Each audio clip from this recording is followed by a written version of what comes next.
Toutes nos vidéos sont sponsorisées par Krill. Donc si tu ne connais pas Krill, c'est une plateforme de location de stratégies automatiques de trading. Tu peux y louer les stratégies créées par d'autres développeurs via une marketplace pratique, ergonomique et intuitive. Sinon, tu peux y développer tes propres stratégies grâce aux créateurs de stratégies. Accessible gratuitement et en illimité, tu pourras programmer tes actions d'achat-vente à l'avance, en fonction de nombreux critères et indicateurs techniques. Ainsi, tu bénéficieras de tous les avantages du trading, sans les inconvénients inhérents à tes biais émotionnels et psychologiques. J'utilise Krill depuis 4 ans et c'est pour moi la meilleure offre du marché actuellement. La plateforme est sécurisée et vos fonds restent sur votre wallet habituel, que ce soit Binance, KuCoin, FTX ou encore un autre wallet. Alors si tu n'es pas encore inscrit sur Krill, utilise le lien dans la description, rejoins la communauté Krillians et participe à la démocratisation des... Et bonjour tout le monde, bienvenue dans cette nouvelle vidéo. Donc aujourd'hui on va faire un petit point de situation sur le Bitcoin parce que sur le Bitcoin c'est un petit peu la galère actuellement, bon, sur le marché global de toute façon. Et puis du coup on va revenir sur notre fil rouge, on va un petit peu enfoncer le clou, je vous en dirai plus sur ce point. Donc où est-ce qu'on en est? On est en train en hebdomadaire, alors on va repartir du début. Alors en mensuel, on est sur ce support moyenne mobile 50 qu'on est en train de casser, mais voyez, hein, cette bougie hebdomadaire, elle n'est pas représentative en termes de volume, donc on est toujours sur cette moyenne mobile 50 avec une baisse des volumes, les volumes s'écrasent. Ce qu'on va regarder principalement, donc ça va être le journalier, mais on va quand même repasser en revue le hebdomadaire, puisque demain soir, il y a la clôture hebdomadaire. La question sera de savoir est-ce qu'on va clôturer sous ces 61,8 ici de Fibonacci, 19 832 $, ou non, et donc peut-être intégrer ce range qui serait le range entre les 14 000 et les 21 000 $, et osciller du coup là-dedans pendant quelques semaines. Je ne sais pas comment ça va se passer, hein. C'est vrai que là on est en train de prendre pas mal d'écart par rapport à cette tendance baissière qui s'est prononcée et qui s'est affirmée le 4 avril, hein. Donc on va voir comment ça se profile dans les semaines qui viennent. Je trouverais normal qu'on revienne chercher cette tendance. Donc sur le plan journalier, donc aujourd'hui c'est en train de crash, on est sur un -5, -6%, quelque chose comme ça sur TradingView, hein, -6,24%. Donc on casse avec la prolongation qu'on avait tracée précédemment, hein. On a cassé les 1, on est en train de faire une prolongation peut-être jusqu'au 1,27,2, voire les 1,61,8 qui sont juste en dessous ici à 15 224 $. Donc on va voir comment ça se passe. Donc concernant le fil rouge, je vous refais un point, hein. Je vous avais dit que notre objectif avec notre bague de Bitcoin à partir de maintenant, par rapport à tout ce qui a été investi, c'était de le faire grossir. Et en gros, pour chaque palier de 0,1 Bitcoin qu'on va franchir, on reversera 10% du bag à un abonné de la chaîne. Donc du coup, l'idée, hein, c'est de devenir progressivement un accumulateur de Bitcoin, avoir une bonne stratégie d'accumulation du Bitcoin, et donc du coup, toujours avoir plus de Bitcoin.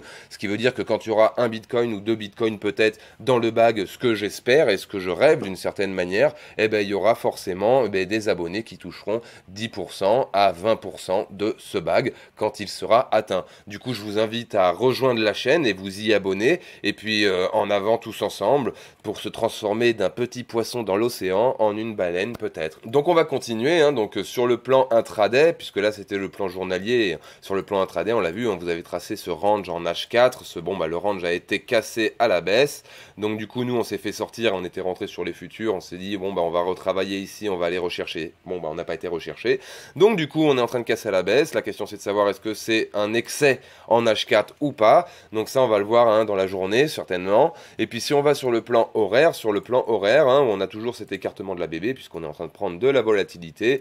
Est-ce qu'on va gratter ce support au fond? On verra bien, hein. Le prochain objectif en moyen court terme, ça va être les 17 535 $ en short. On note quand même ici, hein, que les profils de volume, vraiment, ils commencent à s'écraser. Donc soit là, ici, ça continue de s'écraser, soit on va vraiment aller chercher de nouveau des profondeurs abyssales. Voilà en ce qui concerne le Bitcoin, hein, et puis du coup, je vais vous passer en revue un petit tweet que j'ai vu de Plan B. Et alors ce tweet, il est vraiment cool parce que ça nous montre les indicateurs que Plan B, il utilise. En gros, il utilise des indicateurs fondamentaux comme le S2F modèle qu'on voit ici, et puis on voit un petit peu les 4 indicateurs donc qu'il va le citer ici, donc des indicateurs techniques, on-chain et des marchés dérivés, donc derivative market. Donc on le voit, hein, si on prend ces différentes images, le Bitcoin stock to flow, pour l'instant, on est en train de faire un écart ici sous la prédiction. Donc la prédiction, c'était de suivre les dots blancs, donc les dots, c'est les points. Donc on est en train de s'écarter de la prédiction. Donc ça, c'est un premier indicateur de faux signal en ce qui concerne le stock to flow. En ce qui concerne le Bitcoin 200 Moving Average, pour l'instant, on est sur un dot vert clair vert cyan. On n'est pas encore arrivé sur un dot bleu. La question est de savoir est-ce que qu'on va avoir un dot bleu là qui va arriver, sachant que si on le voit ici, les dots bleus généralement nous donnent de bons signaux d'achat, comme les dots cyan d'ailleurs. Ces dots cyan nous donnent, ici on a un dot cyan qui nous donne un bon signal d'achat, ici on a un dot cyan qui, si on se réfère à ce modèle, nous donne un bon signal d'achat. Ensuite, il nous montre donc la market cap de Bitcoin réalisée, donc on est pareil sur un schéma similaire aussi ici, on est sur un dot cyan qui précède généralement les dots bleus, qui représentent des périodes d'accumulation très fortes en ce qui concerne le Bitcoin. Et puis enfin, il nous montre le Bitcoin Relative Strength Index, donc c'est son graphique, son calcul de RSI. Donc là également, on a une dot cyan, donc qui nous amènerait également vers des dots bleus, zone d'accumulation très forte. Donc on va voir comment ça se profile dans les jours prochains, ça c'est certain. En attendant, pour l'instant, mis à part le premier écart qu'on a du système stock to flow, on a la majorité de ces indicateurs qui nous indiquent qu'on est quand même dans une phase acheteuse. En ce qui concerne le point macroéconomique, puisqu'il faut quand même se soucier de la situation globale de marché avant de s'y lancer, et savoir plus ou moins comment ça bouge, il faut savoir qu'on a eu hier le rapport sur la politique monétaire de la Fed. Donc le rapport sur la politique monétaire de la Fed, qu'est-ce qu'il nous dit? Eh bien, il nous dit qu'elle souhaite avoir une approche inconditionnelle vis-à-vis de l'inflation. Donc en gros, très très agressif vis-à-vis de l'inflation, la Fed. Ils vont certainement faire des hausses de taux, donc on l'a vu dans une précédente vidéo, de 1,75% en juillet. Donc c'est quelque chose d'historique, ça n'a pas été vu je crois depuis 1984. Ça ne me surprendrait pas en tout cas de voir cette politique agressive contre l'inflation de la Fed continuer.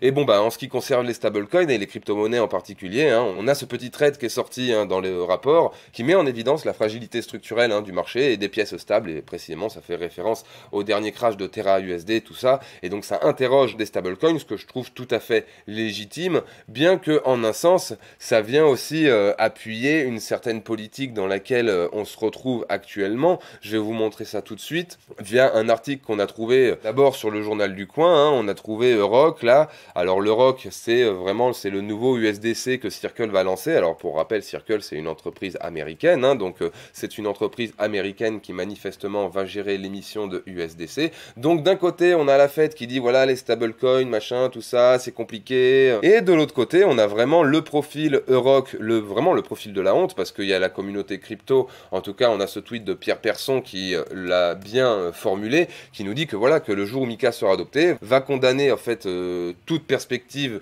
d'avoir un stablecoin d'envergure qui sera développé en Europe. Et bon au même moment qu'on a la Fed qui dit que les stablecoins sont dangereux et qu'on a Mika qui va être accéléré, je vous rappelle, il y a des rapports qui sont sortis, des documents qui sont sortis qui disent que vraiment le U est dans une dynamique où il souhaite accélérer la mise en place du dispositif Mika. Et donc au même moment, on a Mika qui est accéléré, on a Jérôme Powell qui nous dit que les stablecoins sont un risque, et au même moment on a CirclePay qui va lancer son offre de euro numérique et qui va s'appeler Euroc. Donc je sais pas ce que vous en pensez, moi vraiment je trouve que c'est abusé de ouf. En ce qui concerne toujours le point macroéconomique, j'aimerais clôturer sur ce qui va se passer cette semaine. On va encore avoir Madame Lagarde qui va nous parler, donc il faudra rester vigilant, je vous montre ça, c'est dans le calendrier sur Forex Factory, calendrier crypto. Donc on a lundi, lundi 20 juin, donc dans 2 jours, on a Madame Lagarde qui va parler. Alors je sais pas ce qu'elle va nous dire, Madame Lagarde, donc soyez vigilants. Je vous laisse avec ça, j'espère que cette vidéo vous a plu, j'espère que ça va vous aider à pouvoir avancer un petit peu mieux sur votre chemin crypto dans les semaines et jours qui viennent. Je vous souhaite de passer une bonne fin de journée, et puis je vous dis à demain pour une nouvelle vidéo, ciao!